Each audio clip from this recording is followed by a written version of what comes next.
Welcome to the channel, and this is another part of my decade build series. We are in the early 80s today, and if you haven't seen the other parts of the decade series, you can check that out. I'll provide a link down below as well as in the top right corner, but pretty much I just go through the decades and do a build that's representative usually of the early part of the decade and then the last part of the decade, and we're going to be going up until modern day or present day rather. So today I'm building a kind of like a Art Deco inspired Art Deco Revival penthouse, because I haven't really built a penthouse for the channel, and not even really for myself either, so it was a lot of fun to build in San Myshuno. And yeah, so as far as the 80s go, it really, like, to understand the 80s you have to understand the 70s. For many people in the US, the late 70s were a very troubled time.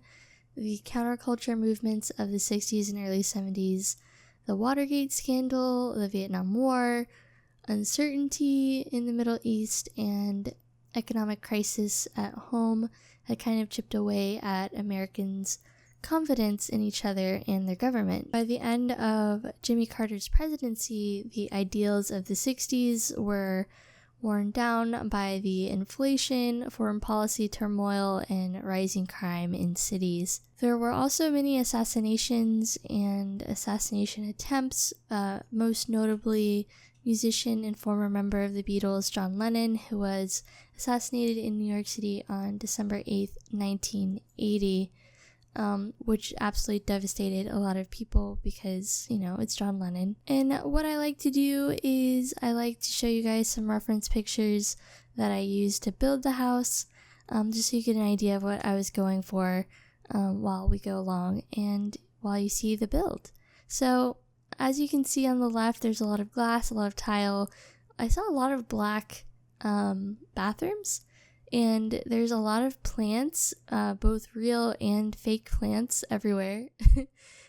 These are some Art Deco and new wave artwork that was very popular in the 80s and kind of defined the era in the art direction in both, you know, media, movies, TV, architecture, things like that. So many Americans embraced kind of like a new conservatism in social, economic, and political life during the 80s, characterized by the policies of President Reagan, often remembered for its materialism and consumerism. The decade also saw the rise of what's called the yuppie, and blockbuster movies and cable networks like MTV, which introduced the music video and launched the careers of many artists during that decade.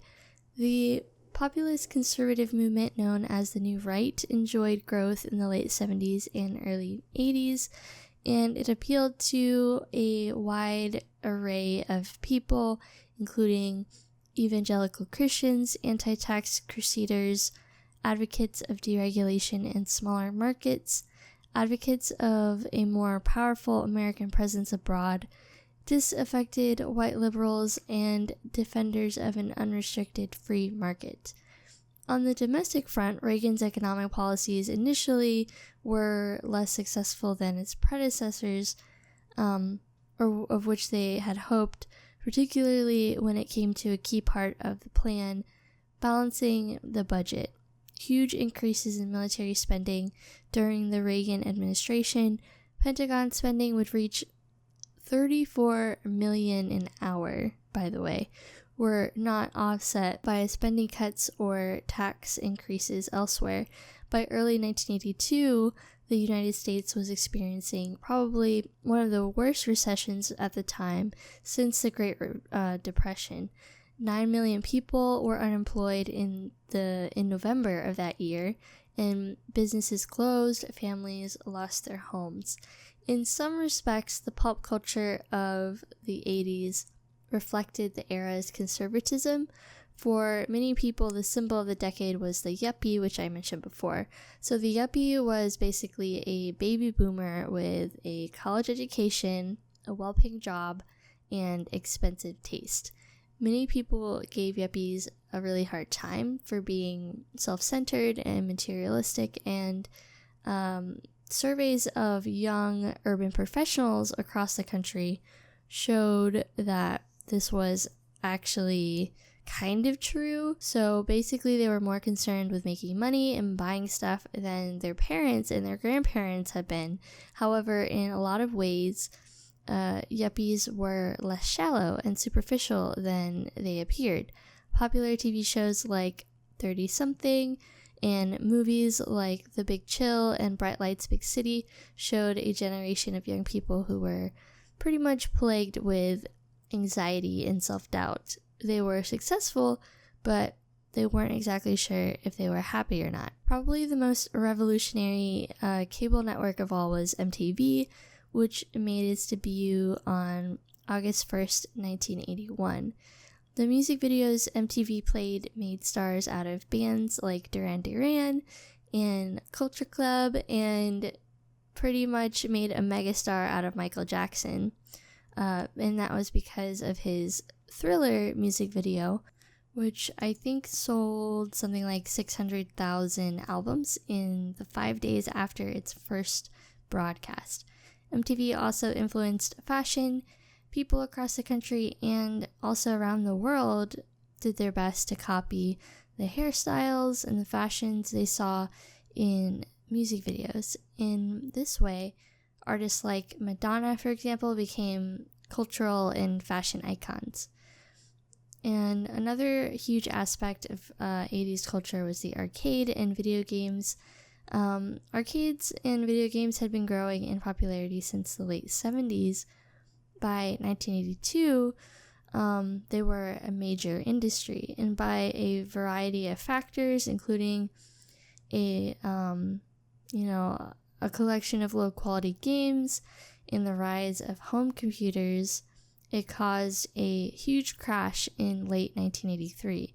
For the next 3 years, the video game market practically ceased to exist in the US, but in the second half of the decade, it would be revived again by Nintendo.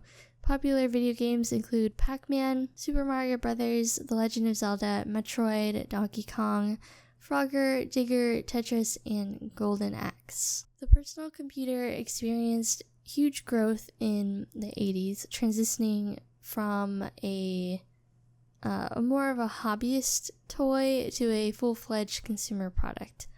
The IBM Pc, launched in 1981, became the dominant computer for professional users, and the Commodore created the most popular home computer of both 8-bit and 16-bit generations. Apple superseded its Apple II and Lisa models by introducing the first Macintosh computer in 1984, and it was the first commercially successful personal computer to use a graphical user interface and mouse, which started to become kind of like a general feature in computers after the middle of the decade. Walkman and boomboxes, invented during the late 70s, became super popular as they were introduced to various countries in the early 80s, and they had a profound impact on the music industry and youth culture. Consumer VCRs and video rental stores became commonplace as VHS won out over the competing Betamax standard, and in addition, in the early 80s, various companies began selling compact, modestly priced synthesizers to the public.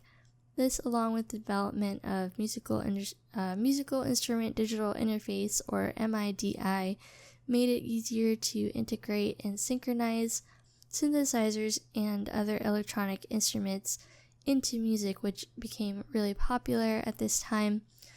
Most of the music was either rock or like synthesized music, or pop music, which had a little bit of synthesizing in it. So this house is actually inspired by the Art Deco buildings in Miami. I grew up in Florida and I have some family in Miami, so I'm pretty familiar with the Art Deco that's there. And Miami Beach, their Art Deco district, is actually the first 20th century neighborhood to be recognized by the National Register of Historic Places. And in that one district, there are, I believe, 800 structures of historical significance. They were mostly built between 1923 and 1943. Another popular architecture style in the 80s was postmodern architecture and the Art Deco Revival, which first appeared in the 80s. And like previous Art Deco styles, they were often very, geometric, simple lines, but they had,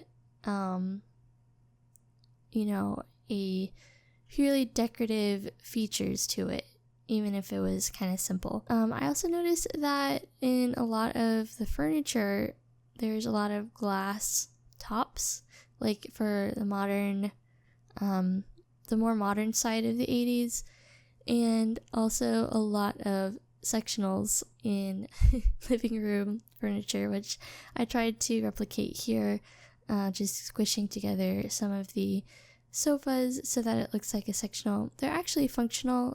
You can sit in any of the couches here, so that's fine. This house was also inspired by the neo-noir crime action show Miami Vice, and unlike standard police shows, it drew heavily upon the 80s new wave culture and music, and the show became famous because it integrated music and visual effects. And the head of NBC's entertainment division, Brandon Tartikoff, he wrote a brainstorming memo that simply read MTV Cops. So that's kind of how Miami Vice came about. It was inspired by MTV, youth culture, and at first they actually wanted to base it in kind of more on the West Coast, but they felt like Miami would be a better setting for that type of show. And Miami Vice was one of the first American network television programs to be broadcast in stereophonic sound, and it was mixed in stereo for its entire run, but not actually broadcast in stereo until 1985 in the show's second season. So here I'm building a helipad, which was actually inspired by Freezer Bunny's helipad that he made for his Japanese penthouse. And I thought this was an amazing idea because honestly, if you had this type of house, if you had a penthouse, of course you would have a helicopter to get, on and off your penthouse, because I wouldn't want to, go through the whole entire building just to, just to go downstairs or to wherever you're going. So I imagine a family of 3 that lives here, 2 brothers and a sister. I imagine that the owner of the house is actually a music producer or a movie producer, someone in the entertainment industry who's really high up in that industry. And then their siblings just kind of live with them. Maybe they come from a wealthier family to begin with, so that's kind of who I imagine living here. And I really love how this house came out.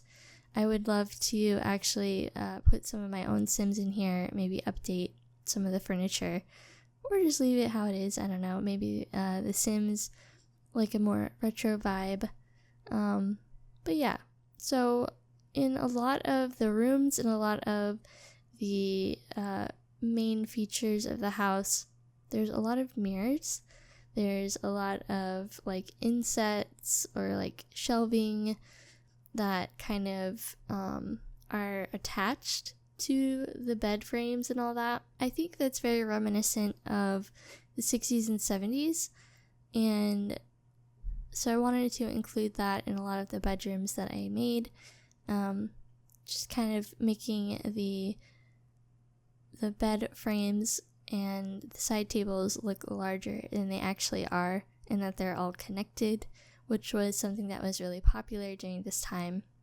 And I actually remember my uncle in the 90s, I think, which was pretty similar to the 80s, to be honest, but he had like this giant like shelving unit connected to his bed, and it was all like a light wood and super heavy. I remember my parents, when we like helped him move, it was like almost impossible to move this piece of furniture.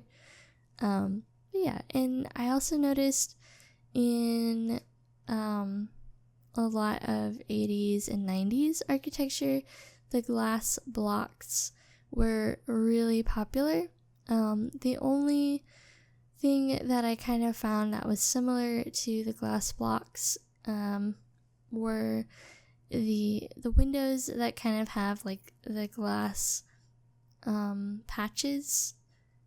I think you might have seen it earlier, and you'll see it again because I use it pretty often. I felt like the dresser wasn't wide enough, so I just connected another one, and it made kind of a cool shape that I felt was really reminiscent of 80s furniture and kind of like this postmodern furniture that was really popular at this time. I thought that these decals from the bowling pack were absolutely perfect for the 80s. I think they're more reminiscent of the 80s than they are previous decades, especially in the pink and green. But yeah, these are the windows I was telling you guys about. They're, I don't know, they're not exactly, the glass block walls, but I think they still give the same type of idea. So this room here, I imagine, is the sister's bedroom, and it has really great views to the balcony area and to the city. And honestly, all the bedrooms upstairs and downstairs have really great views. What I was trying to do here was I wanted a upholstered headboard, and I really liked the look of the booths, but unfortunately they were too wide and bulky to work. So I used the good old trusty chairs here with the high back instead.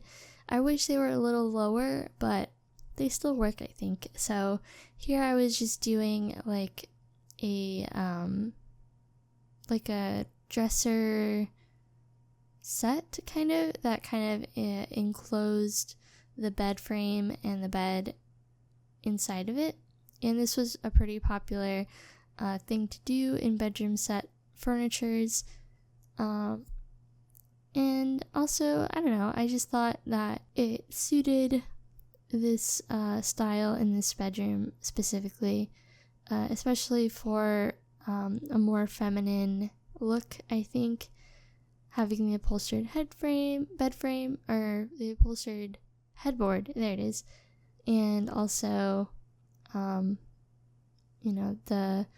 the ornate carpeting. I also noticed that in these types of situations, or really any cabinet, there was always like a light underneath, and I think that became more popular in the 80s specifically.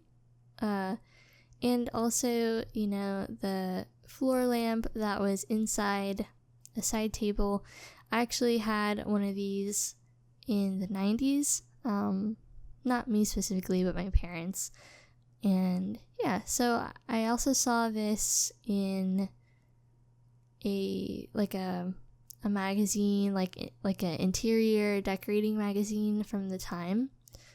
And I know that the paint has tile, but it was really the only thing I could find that had a border at the top that would actually kind of make sense. So just pretend that it's just a border in paint and not tile, because that's really what I was going for, just to have that border at the top, because that was also something popular in the 80s and into the 90s as well, to have like a border. So this here is like I don't know if it's a guest office or like a office that the brother and sister would share, but again, like kind of like sectional furniture was really popular. So I actually put the main desk in front of the window because I thought, yeah, that would make sense. You would get a nice view. And then I had counters and cabinets kind of surrounding it. Of course, I had to have the boxy computer just to be reminiscent of what the computers kind of looked like at the time. Here I am displacing the counters in the desk. I thought this desk was really perfect for this time period. I wish it had a glass top though. That would make it even more perfect, but it was pretty good for what it was, and I really liked this office a lot. I think it's very 80s. Here's that computer again. I kind of imagine that this family would obviously have Macintoshes because, it was the newest and best thing for home computers, and that just made sense to me. This is, I would say, one of the guest bathrooms, or the bathroom that the sister would use most often. But I really, really wanted to use the Hollywood lights that are in The Sims, because Hollywood lights were very, very popular during this time for the bathroom or for a vanity of some kind. So yeah, I wanted to include that specifically for this bathroom, and I just put in some of the smaller mirrors inside of it so that it looked like it was part of it. And yeah, so that's basically this bathroom. It's pretty standard, just a shower, and I think there's 2 sinks, maybe, yeah, and the toilet, of course. So this room on the 3rd level of the house is probably would be considered like a presidential suite, or the master bedroom, maybe. I don't know. It's really big for a master bedroom, I think. So this is the owner of the house's bedroom and ensuite bathroom. I would imagine that this would be the case since it has direct access to the helipad, so he can just go from his bedroom to his helicopter in just one swoop to get wherever he needs to go. So that's kind of what I was thinking for this bedroom, and I really liked the idea of having a mirrored backdrop for this bed too, because that seemed to be a really popular thing to do as well, whether to have mirrors behind the bed or beside the bed somewhere, which I think is kind of weird. Like I absolutely hate mirrors at night, and I mentioned this in the last or 2 decade builds ago, in the early 70s, I think, but it kind of freaks me out, like if I wake up in the middle of the night or something, and if there's like a mirror close by, I'm like, that's, I don't know, it's kind of creepy and weird to me. But yeah, but that was what was popular then, so decided to go with it. I kind of wish that this bed didn't have a footboard. Like, that would have been better, I think. And what's really cool about this style, and I actually didn't put 2 and 2 together until I did this build, but I didn't realize how similar the style of the 80s was to the Art Deco of the past. And I didn't ever realize it until I started seeing pictures, doing research and things like that. And I was like, oh, yeah, this is very reminiscent of Art Deco, but with, people trying to put a modern twist to it. So I thought that was really cool to realize along the way. And I also noticed that like corner desks became popular during this time too. So I kind of put two glass desks together to make it look like a corner desk of some kind.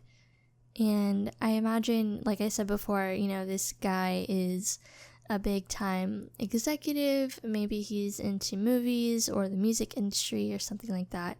So yeah, that's kind of why I have like the megaphone, because maybe he's a director, and like an old-fashioned camera because maybe he collected it or something. And of course you have to have the suitcase full of cash. Yeah guys, that is pretty much the build. I'm just going to be adding some extra details here and there to the presidential suite and doing his bathroom. I wanted to show you guys though, before I go, this I thought it was a really good idea because a lot of the bathtubs were on like a platform almost, or like a step to get into it. So what I did was I used the stepping stones and I just sized them up so that it looked like a platform. Unfortunately, it isn't functional, so when I uploaded it to the gallery, I had to take that out of the bathtub, but it looked really cool, and that's what I was going for. But everything is functional, and this house is on the gallery if you want to download it. If you decide to renovate it or redecorate it in any way, make sure to tag me either on Twitter with your screenshots or on the gallery with Irrelephantsims or Irrelevant7 so that I can see it and check it out, because I love when people use my builds or renovate them or whatever. So yeah, just let me know if you do that and I'd be happy to take a look. And thank you guys so much for watching. Next week will be late 80s inspired build, more of a family type home, I think. And yeah, so that should be fun. Thank you guys again for watching, and I will see you next time. Bye guys.